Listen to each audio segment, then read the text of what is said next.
একটা জিনিস খুব ভালো করে দেখেছি, যারা বউকে সম্মান দেয়, বউয়ের কথাকে দাম দেয়, মানুষের সামনে বউয়ের সম্মান রাখে, সেই সব পুরুষদের অধিকাংশই লাইফে উন্নতি হয়, এদের সংসারেও শান্তি থাকে। অপরদিকে যারা অশান্তি দেয়, এক পয়সারও দাম দেয় না, এদের না থাকে লাইফে শান্তি, না হয় জীবনে উন্নতি।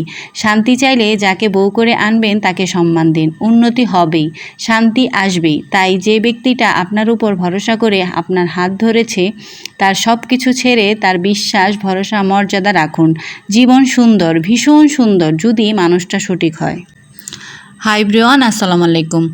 আমি আজকে যে রান্নাটা করব সেটা আপনাদের সাথে শেয়ার করব। আমি আজকে রুই মাছের মাথা দিয়ে ডাল দিয়ে রান্না করব, সেটা আপনাদের সাথে শেয়ার করব। আর এটাকে মুড়িঘণ্টও বলে, যে যেটা বলেন না কেন, আমি আজকে মাথা দিয়ে ডাল দিয়ে রান্না করব আর সেটা আপনাদের সাথে শেয়ার করব। আমি সেদিন রুই মাছের পেটি রান্না করেছিলাম, সেটা আপনাদের সাথে শেয়ার করেছিলাম। আজকে যেহেতু মাথা দুইটা রান্না করব, তাই আপনাদের সাথে শেয়ার করতে চলে আসলাম। তো আপনারা দেখতেই পেয়েছেন যে আমি আগে রুই মাছের মাথাগুলো ভালো করে কষিয়ে নিয়েছি এবং এখন ডালটা দিয়ে দিলাম। ডাল দিয়ে ভালো করে নেড়ে চেড়ে তারপর এর মধ্যে পানি দিয়ে দেব। আপনারা যারা যারা সিম্পলভাবে রান্না করতে চান তারা আমার রান্নাটা দেখে রান্না করতে পারেন, কারণ আমি খুব সিম্পলভাবে রান্না করছি। এই ডালটা ফুটে আসলে আমার রান্নাটা কমপ্লিট হয়ে যাবে। এরপর আমি একটু জিরে গুঁড়া দিয়ে দেবো আর রান্নাটা কমপ্লিট। অনেকে আছেন এই মশলা সেই মশলা, আমি ভাই এত মশলা দিয়ে রান্না বাড়া করি না। আমি হলুদের গুঁড়া, মরিচের গুঁড়া, ধনিয়া গুঁড়া এগুলো একসাথে মিক্স করাই থাকে আমার, এগুলো একসাথে দিয়ে দিই।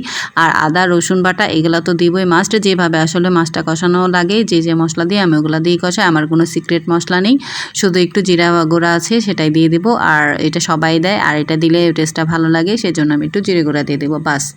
এর চেয়ে বেশি কিছু মশলা আমার কাছে নেই আর আমি দিব না। আর নামানোর আগে আমি দুই তিনটা কাঁচামরিচ দিয়ে দেবো, রান্নাটা ভালো আসবে এই জন্য, বাস।